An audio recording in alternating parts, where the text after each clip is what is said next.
Welcome, everyone, to the first of 2 episodes of Fighting Irish Foodies this month. Coming here from Foley's, the amazing Foley's in O'Neill Hall at Notre Dame Stadium on a cold, rainy Ash Wednesday. My sympathies to all of you out here coming to us from warm, sunny climes. Here in South Bend, we got it going. It's cold and rainy, and what a great way to start Lent. And today's dish is going to be very appropriate to begin the Lenten season, especially here on Ash Wednesday and then throughout the Fridays of Lent. The next 40 days, you might want to try it. Fighting Irish Foodies is a show that we pioneered a couple of years ago during the heart of COVID to feature Notre Dame's incredible chefs and their favorite recipes. During this next hour, it's all about having some fun, learning a thing or two, and not trying to laugh too much at my ineptitude in the kitchen. Before we get started, let me share a few campus updates. We've had a pretty light winter here at Notre Dame, with the majority of our snowfall, believe it or not, happening in November. I've seen a few students the last few days in shorts walking the campus, so it's a sign that spring is nearby. But alas, we live in South Bend, Indiana, so there'll probably be another major snowstorm or two before we get there. Spring break is just 17 days away. Students are starting to prepare for midterms. Anxiety kind of picks up during that time, but then they're able to get away for a good 9-10 days and relax. Begins on March 11th here on campus. Our 10th Notre Dame Day, believe it or not, is just 61 days away. That is our annual global celebration of all things Notre Dame. It begins on Tuesday, April 25th at 1842, 6:42 p.m., and ends on Wednesday, April 26th at midnight. No other school in the country does a broadcast with storytelling like this as we do at Notre Dame each year. The Saturday after Notre Dame Day on April 29th, we are going to pioneer a new Notre Dame event. We'll be rallying the entire Notre Dame family, all of you who would like to, alumni, parents, and friends, around the globe to perform a day of service. It should be an incredible event for everyone who participates. You'll be hearing more about this from our Alumni Association soon. And tomorrow at 12:15 in the afternoon, I'll be joined by Notre Dame's James E. Rohr, Director of Athletics, Jack Swarbrick, for a live chat about all things Fighting Irish athletics. Should be a timely and informative conversation. We welcome you to join us tomorrow at 12:15. So let's get rolling with Fighting Irish Foodies. It's a little bit of a tongue twister there. Today, I am thrilled to introduce to you the executive chef at the Morris Inn and Notre Dame Conference Center in McKenna Hall. His name is Kelvin Metz. I eat regularly, Kelvin, at the Morris Inn, and your food is exquisite. The menu is delicious. Everybody goes there, raves about the food. It's really picked up in recent years, and so much of that is a credit to your leadership. But before we get started, Kelvin, could you tell everyone about, if they're going to cook along with us, what are the tools, the instruments that they will need, and what are some of the ingredients that they should prepare to have before them? So I would say the first thing you need is a nice sharp knife. So we have a nice serrated knife that we're going to use today. You need a rubber spatula and then a pair of tongs. That's primarily the most kitchen-wise equipment that we're going to need today. Usually at the restaurant, this dish will be in the restaurant menu very soon in Rohr's. We usually have it roasted in the pizza oven. But today, for the simplicity of it and for at-home viewers as well, we're going to do it in a saute pan. Okay. And so we're going to do it on a low heat, a little fire, whatever, and then be ready to go in a saute pan. So tell us a little bit about cauliflower. I mean, it's been around since 1 AD. It's one of the cruciferous vegetables. I love to say that because it sounds like a Lenten word, cruciferous, together with broccoli. and cabbage and Brussels sprouts. Why is broccoli all of a sudden like such a hot, trendy vegetable? I feel like this can like a lot of time with buffalo wings. So we just passed the Super Bowl, right? Yeah. A lot of people have some like buffalo style broccoli, cauliflower on their menu. Yeah. And this would be like in that vein. Where it's just a rogue ingredient now, and it's really big in the Middle East as well as in the southern part of America. And so this is a really, really fun ingredient that we can use for springtime and get ready for the summertime. And it's supposed to be incredibly healthy. I don't know if you can tell, but I'm not a very good cook, but I'm a really good eater. And I need more cauliflower in my diet because it's supposed to be great for kind of combating cancers. Definitely. And it's supposed to have many vitamins in it, right? And it lowers blood pressure as well too. And so we're going to mix that with some yogurt, some Greek yogurt, which is also healthy for you. We're going to jam-pack the flavors. We have some fresh citrus with lemon.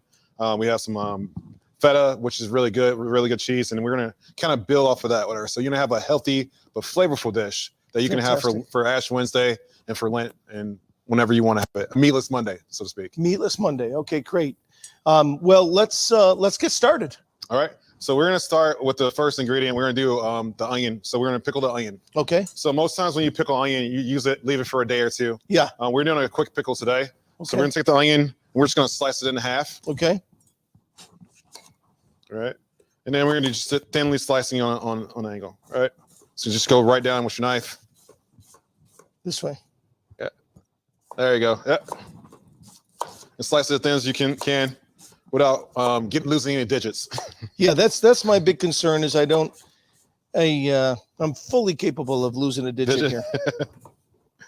All right, so when with pickling anything, you use vinegar, a little bit of sugar, a little bit of salt. I put a little bit of Aleppo in it, which is a nice little fiery kind of pepper. Okay. It's kind of like chili flakes if you're not familiar with Aleppo. Yeah. And we put a little bit of that in it just to give a little bit of extra flavor, a little bit of extra spice to it. Okay. I feel like with cauliflower, it kind of needs to bring out a little bit of that heat a little bit. Mm-hmm. Right? So we're gonna put it in a mason jar. That way, if you have leftover pickled onions, you can have it in your fridge for long keeping. Okay. All right. We're gonna fill it halfway up with the red wine vinegar. Pour it right in there. All right. And I go equal parts salt and sugar. Salt and sugar. Right, so you're gonna do about half of that container of sugar right there. Okay. Sugar. Somebody goes sugar first. It doesn't matter. Either way, right? Do a little salt in there as well. And then depending on your spice meter, all right, you can go heavier or lighter with the Aleppo, which is the red chili flakes. I'm gonna do about 2 pinches myself because I want it to have a little punch to it. All right. 2 pinches. Yeah. So we're going to put the lid back on a mason jar, and we're going to give it a quick shake to mix all the ingredients up inside of it so you get the salt and sugar dispersed evenly. Okay. And it's kind of fun too, right? Just to get it started. Get it shaking. It's kind of like shaking a margarita. Exactly. I feel like I'm a real chef here. So now you got it all dispersed around here, and we're going to put the onions right inside of that. Okay. Cover it back up, and we're going to leave it to the end when we're ready to plate up the dish. Okay. All right. Just drop them all in there. So this is a quick pickle. Definitely. So this takes traditionally about 25, 30 minutes for a quick pickle. You're just going to put it in there until you can't shove any more in there. Try not to make a mess with her because my wife at home, whatever, says I don't have dishwashers at home. So I have to clean up after myself, so to make sure I don't make a mess. It's always important to marry a strong woman, right? You don't want to be with somebody that's going to be, definitely not letting you get away with too much. So we get that little shake, get everything mixed around, whatever, and then we're ready to go to the next step. Okay. Right. Just set this to the side. Okay. All right. So up next, we have the cauliflower. I have a spice mix. Got all my fingers still, guys. Yeah. Definitely do. So we had a spice mix. It's the tannish one in a bowl right in front of you. Okay. So like I said, it has a little bit of raza hanut, which is like turmeric. It's definitely a high spice item. We have some salt and pepper. It's supposed to be really healthy for you too, isn't it? It also lowers the blood pressure. So this is a healthy dish. Okay. I'm gonna steal one of your bottles of olive oil if you have it. Yeah. I stole your extra olive oil. All right. Okay. So this olive oil that we have that we use at Roars is with roasted garlic in it. So you can smell it. Get a little hint of garlic in there, and so that's an extra layer of flavor that we put inside of it. Okay. And we're just going to evenly put that onto the cauliflower, and we're just going to rub that spice mix into there, let it marinate for a little bit. Right. Going big on the olive oil. Go big on that olive oil. Go big on a spice because you want every morsel to have a little bit of flavor to it. And so how much you can do? About half of this, you think? I think you should be good on that. Just as long as you coat everything. Yeah. Mix it around a little bit. Well coated. We'll coat it. And you're just going to sprinkle that spice mix right on top of that. Okay. Doing good, Lou. All right. You say you downplaying your skills a little bit in the kitchen. Yeah, anybody who knows me, my mom loves to watch these shows because she literally wets her pants laughing at how inept I am on this. And all of my family thinks it's just hilarious that I'm hosting a food show. Well, you're learning the same way you're doing, right? Yeah. And so we're going to really coat that. You put a little more of the spice on there. Okay. You want to get it like a nice heavy, look at this, Lou. Like that guy right there. Ooh, got it. Right? Okay. Okay.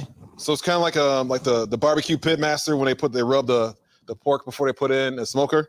Yeah. You know, give it a little bit of rub like that. Right? Okay. Ooh, good rub. All right. So we're gonna set this to the side. Just let that marinate for a little bit. Okay.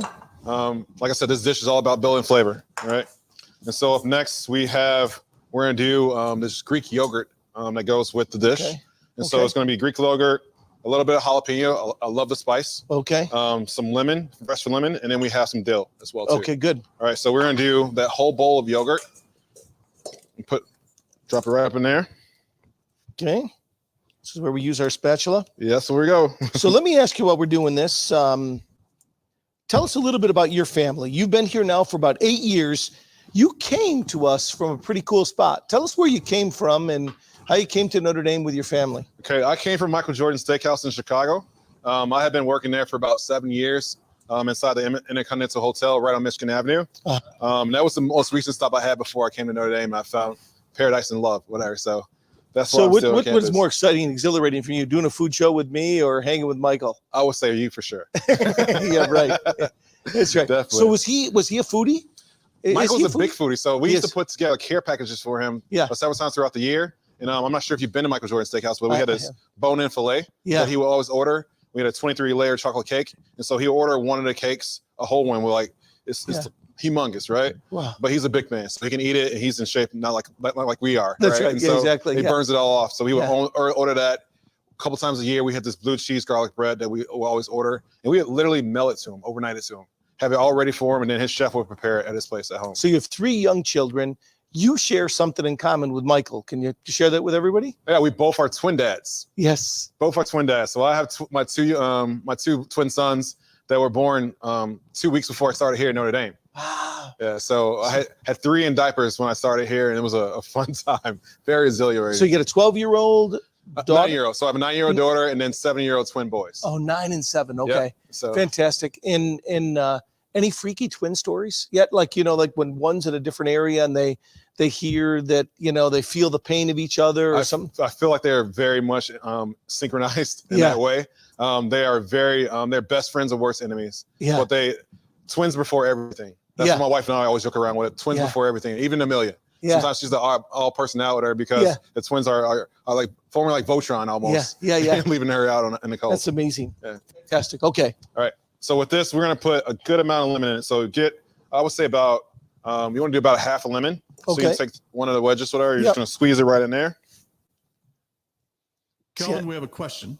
Oh, get a question. Okay, fantastic. And this comes from Carol, and she's in Dubai, believe it or not. And 2 other people have asked the same question. And I'm probably going to blow the pronunciation, but it's called Ross Alhanout. Where can they find this? Everyone wants to know where they can find that ingredient. I would say Trader Joe's is a good place to start. I'm not sure if you have one of those. So Amazon is always. And we don't want to brag or anything, but we got a Trader Joe's in South Bend. Yeah, we do. Yeah. I don't even have one where I live at. Whatever. So that's really? Okay, good. cool. Yeah. All right. So I would say Amazon if you can't find it at your local grocery store. But it essentially has that turmeric flavor to it, a little bit of curry in it as well. And then that you kind of build off that spice, whatever. So if you can't find Raza Hanut, then I would definitely go with turmeric or curry, a curry powder. Go with that instead. Good. All right. So I'm not sure how much pepper. I mean, how much spice you like, Lou. Yeah. But I'm gonna go like probably spice. about. We cut the tip off the jalapeno. Yep. Cut it in half. Give it a little smell and see if it smells really spicy. And if you want to go all the way in on it, you can cut the whole thing. I'm gonna go about half of mine. All right. You know what? I think I'm gonna do what you do. You can always add more, but you can't take it out. And so I sliced it, Lou. So I hold my jalapeno You up like slice this. it the long way? Slice it the long way. Okay. And then I'm gonna go the opposite direction, and I'm gonna get it diced up. Okay. All right. Is jalapeno from Mexico? You know, I'm not sure about the origins of jalapeno. I know that the spices are very big. Like even in African cuisine, they use a lot of habanero, which I assume was from Mexico, but I found out it's from Africa actually. And so I'm not sure the origins of jalapeno, but I think we all attribute it to Mexican cuisine for sure. Yeah. Jalapenos and serranos, which are two of my favorite peppers. All right, so now you're gonna dice it up a little bit. Okay. So you're in the opposite direction that you sliced it. You're just gonna run your knife through that, and you're gonna dice it up a little bit. All right.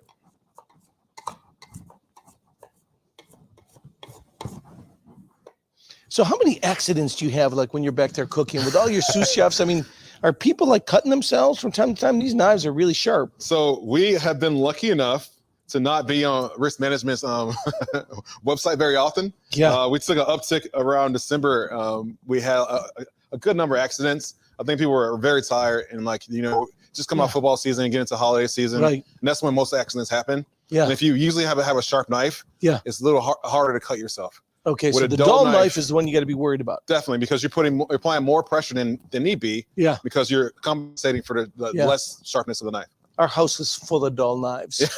I know we got some work to do there. Okay. Yeah. All right. So you have a jalapeno in there. You have the lemon juice in there. You have the now this is yogurt. crazy. I would not think about mixing jalapeno with yogurt. So it cools it down. So the jalapeno. So that's what I said. If you want to go heavy with the jalapeno, and the lemon, I mean, it's just going to go together. It's going to pop in your mouth a little bit. You're going to smell it, and you're going to be like enthralled by it. Okay. All right, and then we're going to hit it with some fresh dill. All right, so you're going to rough chop the dill the same way you kind of did the jalapeno. You're going to run your knife through it, and then we're just going to mix it all up. And dill is this is a herb that makes me think about summertime and like spring, whatever. You know, it has that freshness to it. And my kid's favorite condiment is ranch. And there's a healthy amount of dill and ranch. Oh yeah. I feel like that's an Indiana thing for sure. Where are you from originally? Are you originally from Chicago area? I am originally from Chicago. I'm originally from Chicago, and I went to college in Rensselaer, Indiana at St. Joe's. At St. Joe, yeah. Yeah, went to St. Joe's, graduated there with a political science degree. Wow. And then I went to culinary school after I graduated. So who was your inspiration to get into cooking? So my grandmother was big on cooking. My grandmother was a teacher's aide. And so my brother and my cousins and I, we spent a lot of time at my grandmother's house when we were growing up. And so we spent so much time there with her, and I was usually there for breakfast and lunch. My grandmother would be cooking in the kitchen. We put a little salt in your mix as well too. Okay, salt. And is she like a pinch or? Look, nice pinch. Nice pinch. Okay. So, is she is your grandmother? What were her signature dishes? What did she? So she was more into soul food. So we had, and she did a lot of baking as well too. German chocolate cake was like the best thing my grandmother made. Ooh, yeah. She threw down on that some pineapple upside down cake as well too. Yeah. I remember growing up smelling like turkey for Thanksgiving. Yeah. And the hams and stuff like that. She did a beef rib that she used to bake in the oven. That was like, I can taste this, right? You can taste that, yeah. And that a good way to taste it and see how much, if you need to add anything else to it. So if you need more citrus, you need more spice or anything like that, we can add it at that point. I like it. It's got a nice kick to it. Okay. All right. Calvin, we have another question for you. This comes from Frank from Trenton, New Jersey. He says, could I use dairy-free yogurt? You can use dairy-free yogurt. You can use creme fraiche. I just want something that's a little creamy to kind of give it a little balance with the kind of really brings out the freshness of the sandwich. Yeah, we wouldn't recommend it, Frank, but no, I'm joking. I have no idea. Yeah, but if you can do it. Yeah, I mean, if you're, I'm averse to dairy as well too. So like I like the Greek yogurt because I feel like it doesn't have the same harmful effects to my weak stomach. Yeah. Yeah. So I usually do that instead. Great. All right, so now we're ready to cook, Lou. You ready for that? Ready to go. All right, so we're gonna turn the fire on to about medium height. Get it going. So what's your favorite cuisine? If you were forced to only eat one cuisine, I mean, there's great cuisines around the world. What would be your cuisine? Start? Yep, mine's going here. Mine is not. So yours not. Do you want to switch so we? No, we're good. We're good to go. Uh-oh. What would be your cuisine? I would say Italian would be my favorite cuisine. Right. My wife's part Italian. I grew up. I took to Chicago is very big on Italian cuisine as well too. Yeah. And so like that would be my favorite go-to for seasoning. All right, so I got to hit my mom out here, and her signature dish is her gnocchi, and she makes it with ricotta cheese rather than potato. It's light, fluffy. It just it's really you'll love it. So we got to have you over, and you got to try some of her gnocchi when she's out here. All All right, I think you got to take my burner. Do you want to switch sides? Take your stuff over there. Right. Take your thing over. Take your stuff because God knows. Yeah. Live TV, ladies and gentlemen, live TV. That's right. All right, so we're gonna make sure this is nice and warm for you to start.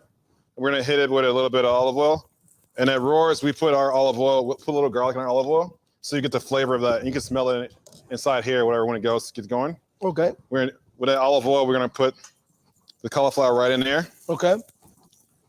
I made mine in little big chunks, whatever. So we're gonna break it up a little bit, just so it sautés really quickly. Thank you for improvising on the fly too, as well, Lou. three young kids in South Bend, Indiana. Do you and your wife, do you get out to eat at all in South Bend or not? So we go out on a fairly infrequent basis. Okay. But when I do go out, I mean, over the last month or so, I've been eating at the Dainty Maid food hall. Oh, Have you been over there yet? I have been over there for brunch. Yeah, it's delicious. And right so, downtown South Bend. It's really good. It's a cool looking place too. It really is there. And so you have coffee inside as well. You have like 4 different restaurants you can order from. Yeah. And it's a really good food. Yeah, so that's great. That's one of the places I go. That's good. And you go for more like a brunch or breakfast? So yeah, I usually do brunch. Brunch is my go-to. Yeah, Dainty Maid right downtown South Bend. They just remade the place. It's really, really cool.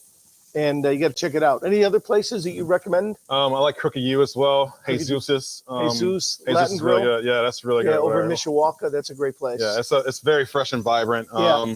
But I got to tell you, you'd be hard pressed. I mean, if you've not been back, you got to check them out at the Morris Inn. People rave about the way that has been renovated, and the menu is pretty simple, right? I mean, it's not super complex, but it is really, really good. What are your favorite items on the menu at the Morris Inn? I think we have one of the best pork chops that you can have anywhere in South Bend or anywhere in the Midwest. Wow. We brine it in a tea brine. And so it's tea and jalapeno, some fresh citrus in there as well. We leave it in a brine for about 24 hours, and then we just grill it on a broiler. I've never had the pork chop. I got to check it out. You got to check it out. You would love it. Okay, good. I will check it out next time. And so when it comes out, we hit it with a little bit of lemon juice, some breadcrumbs, with a little bit of Parmesan in it as well too. Yeah. And it just really pops in you. It's very flavorful. Fantastic. Great. All right, so you're gonna saute this cauliflower. Like I said, at the restaurant, we would be doing this in a pizza oven, and so we're gonna do it in a saute pan. Lou's pan actually works. Mine doesn't today, and so Lou's the man.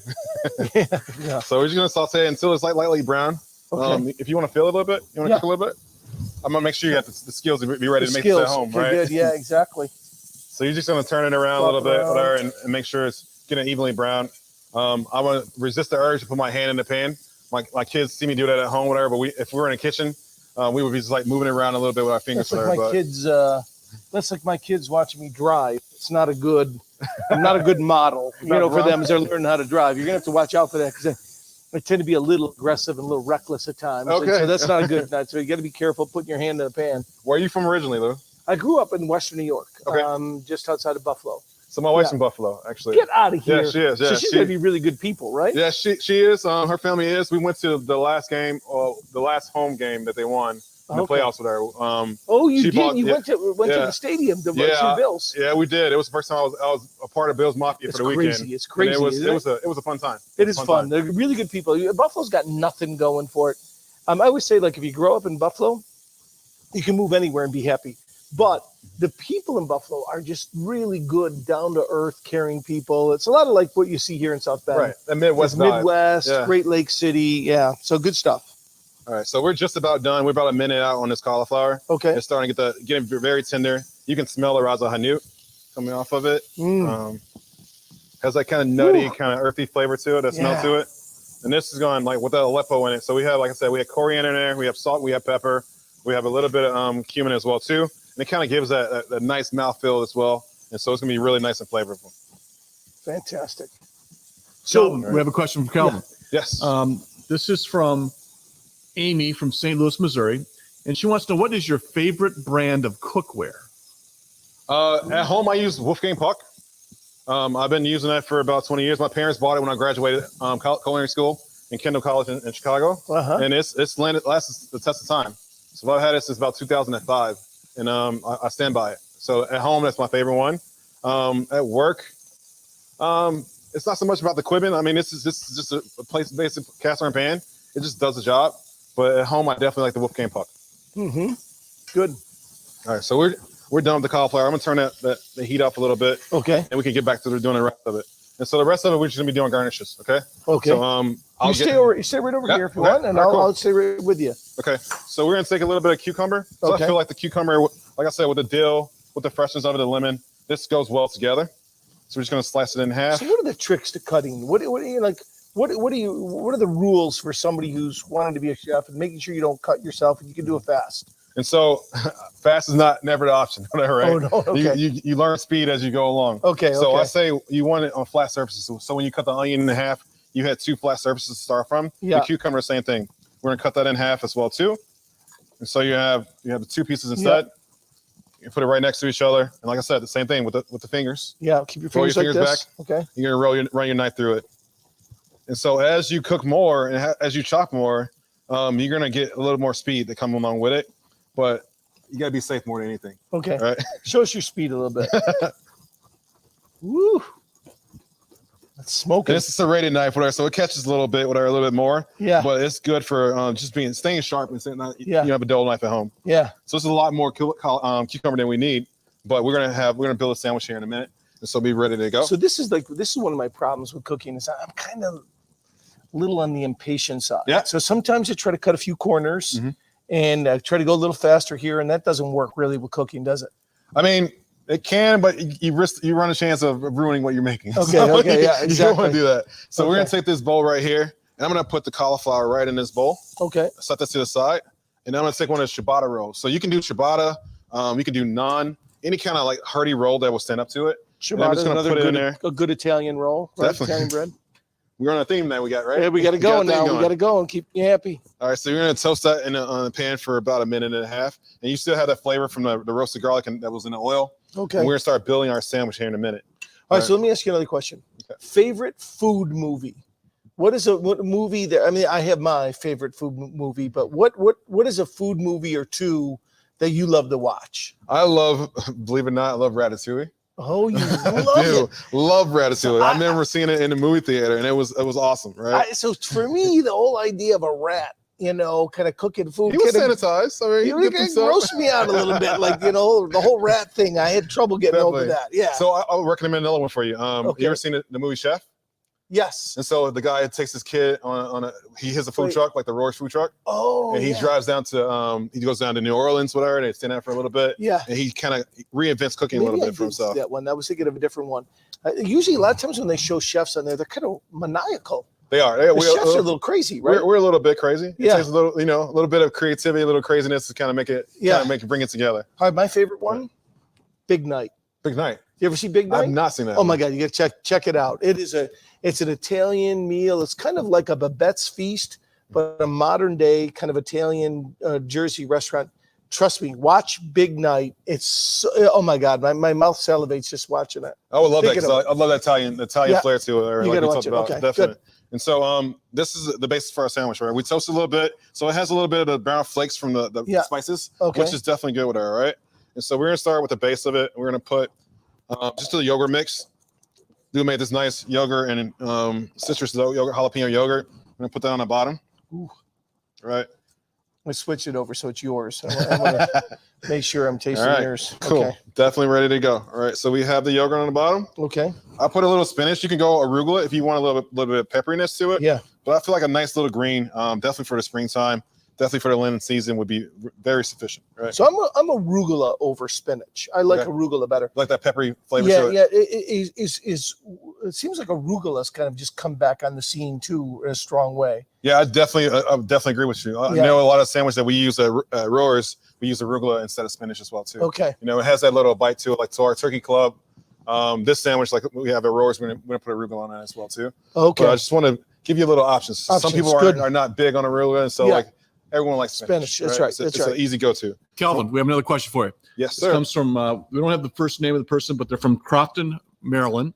Okay. And the question is, what is your favorite olive oil for cooking this dish? I'm not sure. So I use a lot of grapeseed oil, if I'm being honest. That's my preference is grapeseed oil over olive oil. Why? If I was using, I like the fat content of it. I feel like it's more neutral than olive oil. Mm-hmm. Depending on what olive oil you get and when you pick it up, and like so olive oils look like wine, right? And so if it's the wrong season for the olive oil, it could be bitter, be a little strong, whatever. But the grapeseed oil, I feel like it coats the tongue very nicely. Is it healthier? It is. It's about the same. So About it's the like same. Okay. same smoke point, same nutrients, Okay. right? But it's just a little bit lighter on the palate.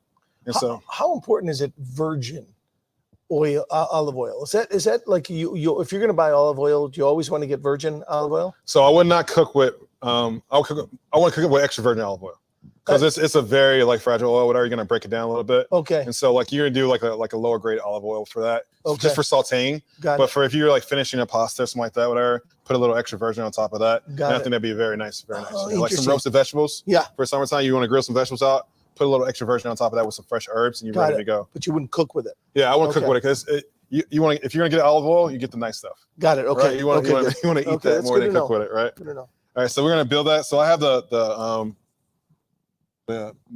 yogurt mix on the other side of the bread as well too. I'm gonna put some cucumbers on the bottom. I go a little bit heavy with the cucumbers. I go ham, as my kids would say, with the cucumbers. Are any of your kids picked up your culinary skills or their interests? So they like to play around in the kitchen. Whatever. Well, like during COVID, we did. I cooked a lot at home. I baked a lot at home more than I've ever baked in my life. And so we were doing a lot of pizza. Yeah. I was doing a lot of doughs. I did cinnamon rolls a lot of time too as well. Yeah. And then I had to cut it out because I started to feel the weight. Oh, around yeah. We're exercising as much, right? Right, And so right. like I started to Yeah. feel the weight around there a little bit. Yeah. So I cut back on the bacon. That's great. I'm gonna squeeze a little lemon onto this on this cucumber. Just kind of season it a little bit. So this is going to be something. How soon will this be on the menu at Roar's? So we're looking to change the menu to Roar's for spring in the next week or two. Next week or two. Yeah. Okay. So So people will be able to come to Notre Dame and get this roasted cauliflower sandwich at Roar's. they will. Yeah, Okay, good. it'd be a delicious hiccup. Okay, And good. so I'll put a little salt and pepper and lemon juice on our cucumber. Beautiful. Just kind of make it pop a little bit. Ooh, okay. We got Lou's pickled onions, quick pickled onions. Might be a So I'm little, gonna pull them out. not cut real well. Oh, you're all good. You're all Okay. good. Yeah, that's a little bit of texture. Okay, Which is- good. So we're gonna put that on there. Put a little onion on there. We're gonna go too crazy with the onion. Yeah. All right. So do you usually use a red onion more than you use like just a white or yellow onion? For pickling, I always go red. Always go red. Always go red for pickling, whatever, because I think it has that eye appeal. It has a Okay, little pop it's more to the it. eye appeal. Okay, Right, than definitely. taste. Okay. For cooking, especially for Italian food, I like the sweet medallion onions. Oh, sweet. Yeah. Because the more you cook it, it kind of Yeah. mellows out a little bit, kind of like Got it. fennel. Got it. The more you cook it, the sweeter it gets. Okay. All right, so we got that all ready to go. We have a little bit of cauliflower. We're gonna go a little florets of cauliflower on top of the sandwich. I don't know how you're going to fit this all in here. We're gonna make it. We're gonna squeeze it to make it fit. All right, and Try so to do this. one of my favorite ingredients in the kitchen is feta cheese. So it has the saltiness too as well too. So put a little bit of feta on top of that as well. Love feta. It's bursting at the seams already. Look at that. Is feta?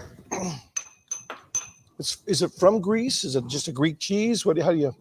I'm not sure the origins, but I believe it's just a Greek cheese. I know it goes in a lot of Greek cuisine. Yeah. And that's one of my favorite go-tos as far as cheese is concerned.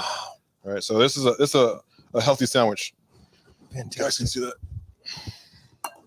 And we're just gonna cut that baby in half. Okay, good. I'm excited. I really am. Like I said, I'm a good eater. You give it a taste? Yeah, I'm dying All to take a taste. All right, let me give Okay, that great. to you. Thank you. All right. All right.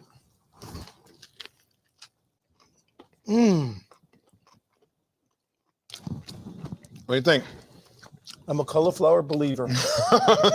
I came in as a skeptic.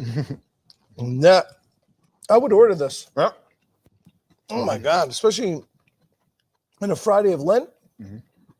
Feels like you're cheating. It's that good. all right. It's really, really good. Congratulations. It's delicious. Thank you. Thank you. So what we call this? Just a roasted It's a roast cauliflower cauliflower sandwich. Yep. Mhm. We're gonna put this right on the menu at Roar's. Be ready to go. We're coming next couple of weeks when we change the menu. sandwich? And this is just flavor pack. It's an easy stuff. What will you serve this with?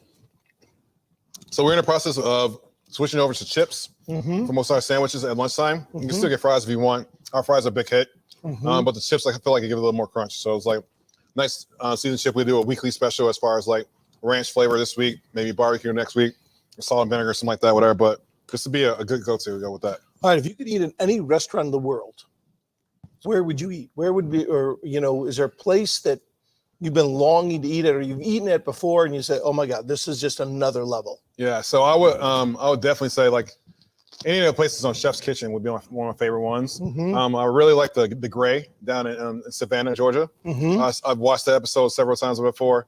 My wife and I were talking about doing a road trip with the kids, maybe a spring break there. So I would love to go and eat at the Gray. Mm-hmm. My top place. Calvin, we have another question. Yes. And this is from where I was born, Shreveport, Louisiana. And here's the question. Could we use this recipe with chicken? Can't wait to try this with cauliflower during Lent, but can they use this with chicken? So this spice mix can go pretty much with anything. So you can go pork, you can go chicken. You can use mushrooms if you want to do portobellos like that. Anything that's meaty that you want to sub it out with, this spice mix would go with it, and we'll have that ready for them on our website as well, right? And so be ready to go. And I would say like this is a go-to. It's also good with carrots. We had a roasted carrot dish on the menu. We remember when we first opened Roars back up, and it would be excellent with that. Can't say that I tried that dish. It was a little on the healthier side, for me. But let me ask you this: What are for somebody coming back to campus wants to eat at Roars? What do you think are your signature dishes? I would say definitely our steak frite. And we sell a good amount of salmon on campus as well too. Mm-hmm. Anytime we put salmon on the menu, it doesn't matter what the accoutrements are with it. Yeah. We sell a lot of it, whatever. So we have a really good salmon that comes from Scotland, and we sell it on the menu. I love the salmon with the wedge salad. Yeah, that's definitely really the blackened good. salad. Yeah, blackened salmon. Yeah, Yep. yeah. That was one of the things I bought with me when I came to Notre Dame. Oh, that's fantastic. One of the restaurants I first worked with in Chicago, it's closed now. It's called Zest, and then we had a blackened salmon salad. Oh, you did. And so that was a go-to with her. And so Delicious. My chef Tony Corona used to make that for us all the time with her, and it was a really good seller. Terrific, fantastic. All right, I think we're good. Any final questions right now? Well, I got to tell you, Notre Dame is blessed and lucky to have Calvin as our chef, executive chef here at the Morrison and all of the conference center meals. He does a phenomenal job.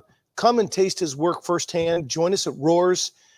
Thank you again, Calvin, for being with us. And I'll give you a fist pump with our gloves on. And our prayers for you, your daughter, your twin boys, and your wife. And thank you for sharing your expertise with us and some of your many insights as well. Thank you for having me. I really appreciate it. Fantastic. All right. So I want to thank Calvin again. We're so lucky to have him at Notre Dame. And my wife now is going to be expecting me to make this dinner for Friday night. And but I've already lowered her expectations, so it's not happening. And thank you to our audience for joining us today. This will be rebroadcast at our ND Loyal YouTube channel. So please go to it for a replay anytime if you'd like to kind of re-go through and cook this dish at any time. Trust me, it is delicious. Please plan on joining us again tomorrow for a live chat with Notre Dame's Director of Athletics, Jack Swarbrick, at 12:15 p.m. at the same URL, giving.nd.edu/watch.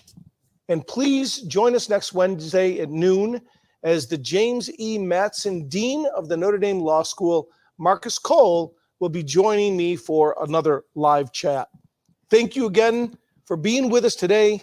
Our prayers for a Lent where you feel closer to God, less centered in self, and more invested in others. And we hope to see you again tomorrow. Take care, God bless, and go Irish. And I'm going to finish it.